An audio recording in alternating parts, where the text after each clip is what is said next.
Good morning, सुप्रभात। एक बार पुनः आप सभी लोगों का हिंदी की कक्षा में स्वागत है। आज हम विशेष रूप से कक्षा 12 के विद्यार्थियों के लिए कथा भारती से एक कहानी का सारांश प्रस्तुत कर रहे हैं।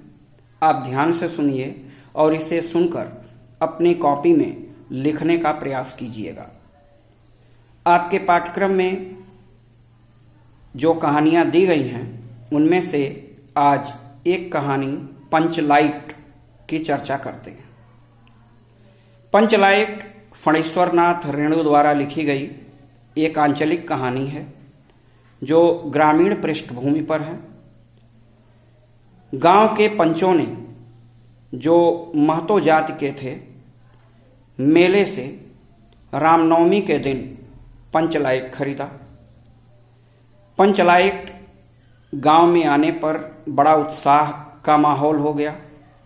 सारे उनके समुदाय के लोग एकत्रित हुए और लोगों ने यह निश्चय किया कि प्रत्येक शुभ कार्य ईश्वर का नाम लेकर प्रारंभ किया जाता है। तो आज प्रथम दिन जब पंचलाइट जलेगा यानी पेट्रोमैक्स, तो उसके प्रकाश में कीर्तन का आयोजन होगा। पंचलाइट आ गया, सारी तैयारियां हो गईं। शाम का समय हुआ। सभी लोगों में बहुत उत्साह था कि आज तक हम लोगों ने ढेवरी या इस तरह की चीजों से प्रकाश किया, दीपक से प्रकाश किया। आज पहली बार पंचलाइट का प्रकाश होगा।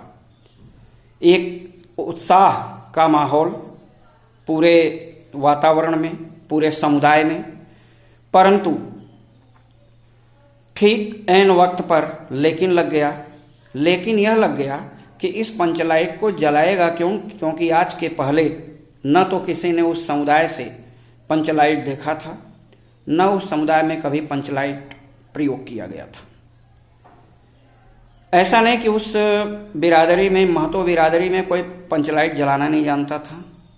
गोधन नाम का एक लड़का पंचलाइट जलाना जानता है, लेकिन वह गांव की ही एक लड़की मुनरी को देखकर, क्योंकि सिनेमा का गीत गाया था, मुनरी की मां ने उसके ऊपर छेड़छाड़ का आरोप लगाकर पंचों से शिकायत की थी, जिसके कारण गोधन को गांव से बहिष्कृत कर दिया गया था, अपने समाज से बहिष्कृत कर दिया गया था। न तो उसे कोई अपने यहां बुलाता था और न उसके यहां कोई जाता था। यह सूचना गोधन की प्रेमिका मुनरी को मालूम थी कि गोधन पंचलाइट जलाना जानता है, लेकिन चूंकि गोधन को सजा मिली थी इसलिए वह कुछ कहने से हिचक रही थी। उसने ये बात अपनी सहेली कनेली को बताई। कनेली ने ये बात मुनरी की मां को बताई और मुनरी की मां ने ये बात जाति के सरदार और दीवान को बताई। पंचों ने एक मत में निर्णय लिया कि गोधन को बुलाया जाए, क्योंकि वो हमारी बिरादरी का है। आज यदि हम दूसरी बिरादरी के लोगों से पंचलाइट पहली बार जलवाएंगे तो हमें जीवन भर ये ताना सुनना पड़ेगा कि तुम्हारे पंचलाइट को पहली बार हमारे बिरादरी के लोगों ने जलाया।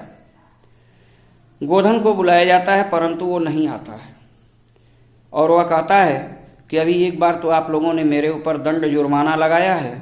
यदि मैं आया और पंचलाइट को जलाने में कुछ खराबी आ गई, कुछ समस्या आ गई, तो आप लोग दोबारा हमारे ऊपर दंड लगा देंगे, मैं नहीं आऊंगा। मगर जब मुनरी की मां जाती है तो अपनी प्रेमिका के मां के आमंत्रण को वह अस्वीकार नहीं कर पाता और आता है। उसने अपने प्रयास से पंचलाइट को जला दिया। पंचलाइट के प्रकाश से पंचों के दिल का अंधकार भी दूर हो गया। उन लोगों ने उससे कहा कि अब तुम खूब सिनेमा का गाना गा सकते हो, अर्थात तुम्हारे सारे बंधन, जो सामाजिक बंधन तुम्हारे ऊपर लगाए गए थे, उससे तुम्हें मुक्त कर दिया जाता है।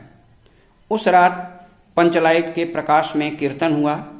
कीर्तनिया लोगों ने अंत में हर महावीर स्वामी की जय के साथ अपना कीर्तन समाप्त किया और गोधन को मुनरी की मां ने रात में अपने यहाँ भोजन पर भी आमंत्रित किया। तो इस तरह आपने देखा कि सारांश में ये पंचलाइट कहानी संपूर्ण हुई।